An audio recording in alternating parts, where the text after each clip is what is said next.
ನಮಸ್ತೆ ಕರ್ನಾಡು. ಇಂದು ನಾವು ಮಾತನಾಡುತ್ತಿರುವ ವಿಷಯ ಭಾರತದ ನೆರೆಯ ರಾಷ್ಟ್ರ ಪಾಕಿಸ್ತಾನದ ಅತಿದೊಡ್ಡ ಪ್ರಾಂತ್ಯವಾದ ಬಲೂಚಿಸ್ತಾನ್ ಬಗ್ಗೆ. ಪಾಕಿಸ್ತಾನದ ಒಟ್ಟು ಭೂಪ್ರದೇಶದ 44% ಭಾಗವನ್ನು ಹೊಂದಿರುವ ಈ ಪ್ರಾಂತ್ಯ ನೈಸರ್ಗಿಕ ಸಂಪನ್ಮೂಲಗಳ ಗಣಿ. ಆದರೆ ಇಲ್ಲಿನ ಇತಿಹಾಸ ರಕ್ತಪಾತ ಮತ್ತು ನೋವಿನಿಂದ ಕೂಡಿದೆ. 1947ರಲ್ಲಿ ಭಾರತ ಮತ್ತು ಪಾಕಿಸ್ತಾನ ವಿಭಜನೆಯಾದಾಗ ಬಲೂಚಿಸ್ತಾನ್ ಭಾಗವಾಗಿದ್ದ ಕಲಾತ್ ಎಂಬ ಸಂಸ್ಥಾನವು ತಾನು ಸ್ವತಂತ್ರವಾಗಿರಲು ಬಯಸಿತು. 1947 ಆಗಸ್ಟ್ 11ರಂದು ಬಲೂಚಿಸ್ತಾನ್ ತನ್ನನ್ನು ತಾನು ಸ್ವತಂತ್ರ ಎಂದು ಘೋಷಿಸಿಕೊಂಡಿತ್ತು. ಆದರೆ ಈ ಸ್ವಾತಂತ್ರ್ಯ ಕೇವಲ 8 ತಿಂಗಳು ಮಾತ್ರ ಉಳಿಯಿತು. 1948ರ ಮಾರ್ಚ್ನಲ್ಲಿ ಪಾಕಿಸ್ತಾನದ ಸೈನ್ಯವು ಬಲವಂತವಾಗಿ ಬಲೂಚಿಸ್ತಾನನ್ನು ತನ್ನೊಳಗೆ ಸೇರಿಸಿಕೊಂಡಿತು.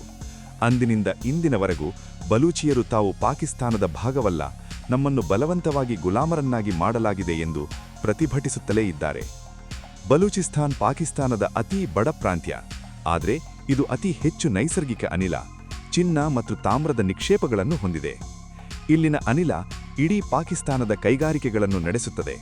ಆದರೆ ಬಲೂಚಿಸ್ತಾನದ ಅನೇಕ ಹಳ್ಳಿಗಳಲ್ಲಿ ಇಂದಿಗೂ ವಿದ್ಯುತ್ ಮತ್ತು ಶುದ್ಧ ನೀರಿಲ್ಲ. ಈ ಅನ್ಯಾಯವೇ ಬಲೂಚಿಯರಲ್ಲಿ ಪಾಕಿಸ್ತಾನ ಸರ್ಕಾರದ ವಿರುದ್ಧ ಆಕ್ರೋಶ ಮೂಡಲು ಮುಖ್ಯ ಕಾರಣ. ನಮ್ಮ ಸಂಪತ್ತನ್ನು ದೋಚುತ್ತಿದ್ದೀರಿ, ನಮಗೇನೂ ಕೊಡುತ್ತಿಲ್ಲ ಎಂಬುದು ಅವರ ಕೂಗು. ಇತ್ತೀಚಿನ ವರ್ಷಗಳಲ್ಲಿ ಚೀನಾ ದೇಶವು ಬಲೂಚಿಸ್ತಾನದ ಗ್ವಾದರ್ ಎಂಬಲ್ಲಿ ಬೃಹತ್ ಬಂದರನ್ನು ನಿರ್ಮಿಸುತ್ತಿದೆ. ಚೀನಾದ ಸಾವಿರಾರು ಕೋಟಿ ಹಣ ಇಲ್ಲಿ ಹೂಡಿಕೆಯಾಗುತ್ತಿದೆ. ಆದರೆ ಬಲೂಚಿಯರು ಇದನ್ನು ವಿರೋಧಿಸುತ್ತಿದ್ದಾರೆ. ಏಕೆಂದರೆ ಈ ಯೋಜನೆಯಿಂದ ಬಲೂಚಿಯರಿಗೆ ಕೆಲಸ ಸಿಗುತ್ತಿಲ್ಲ, ಬದಲಾಗಿ ಚೀನಾದವರು ಮತ್ತು ಪಾಕಿಸ್ತಾನದ ಪಂಜಾಬಿ ಮೂಲದವರು ಲಾಭ ಪಡೆಯುತ್ತಿದ್ದಾರೆ ಎಂಬುದು ಅವರ ಆರೋಪ. ಬಲೂಚಿಸ್ತಾನದ ಅತ್ಯಂತ ಕರಾಳ ಮುಖವೆಂದರೆ ಎನ್ಫೋರ್ಸ್ಡ್ ಡಿಸಪಿಯರೆನ್ಸಸ್ ಅಥವಾ ಬಲವಂತದ ಅಪಹರಣ.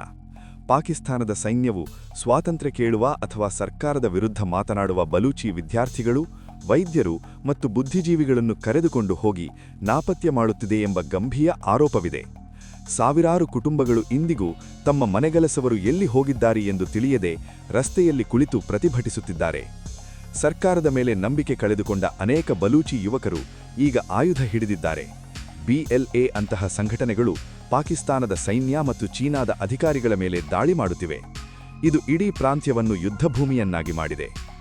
ಪಾಕಿಸ್ತಾನವು ಯಾವಾಗಲೂ ಬಲೂಚಿಸ್ತಾನ್ನಲ್ಲಿ ಭಾರತವು ಹಸ್ತಕ್ಷೇಪ ಮಾಡುತ್ತಿದೆ ಎಂದು ಆರೋಪಿಸುತ್ತದೆ. ಆದರೆ ಭಾರತವು ಇದನ್ನು ನಿರಾಕರಿಸಿದೆ.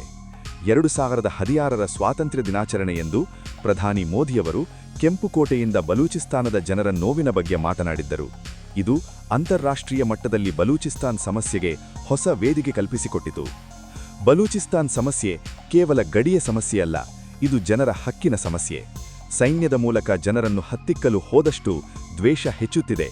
ಅಲ್ಲಿನ ಜನರಿಗೆ ಶಿಕ್ಷಣ, ಆರೋಗ್ಯ ಮತ್ತು ಅವರ ಸಂಪತ್ತಿನ ಮೇಲೆ ಅವರಿಗೆ ಹಕ್ಕು ಸಿಗುವವರೆಗೂ ಈ ಕಿಚ್ಚು ಆರುವುದಿಲ್ಲ. ಸ್ನೇಹಿತರೆ, ಇದಾಗಿತ್ತು ಬಲೂಚಿಸ್ತಾನ್ ಉರಿಯುತ್ತಿರುವ ಕಥೆ. ಇತಿಹಾಸದ ಇಂತಹ ಆಳವಾದ ವಿಷಯಗಳನ್ನು ನಾವು ಕನ್ನಡಿಗರಿಗೆ ತಲುಪಿಸುತ್ತಿದ್ದೇವೆ. ಈ ಮಾಹಿತಿ ನಿಮಗೆ ಉಪಯುಕ್ತ ಅನಿಸಿದರೆ ವಿಡಿಯೋವನ್ನು ಲೈಕ್ ಮಾಡಿ, ನಿಮ್ಮ ಅನಿಸಿಕೆಗಳನ್ನು ಕಮೆಂಟ್ ಬಾಕ್ಸ್ನಲ್ಲಿ ತಿಳಿಸಿ. ಮತ್ತಷ್ಟು ಇಂತಹ ರೋಚಕ ಇತಿಹಾಸದ ಮಾಹಿತಿಗಾಗಿ ಕರುನಾಡ ಕುಸುಮ ಚಾನೆಲ್ಗೆ ಸಬ್ಸ್ಕ್ರೈಬ್ ಆಗಿ. ಜೈ ಕರ್ನಾಟಕ, ಜೈ ಹಿಂದ್.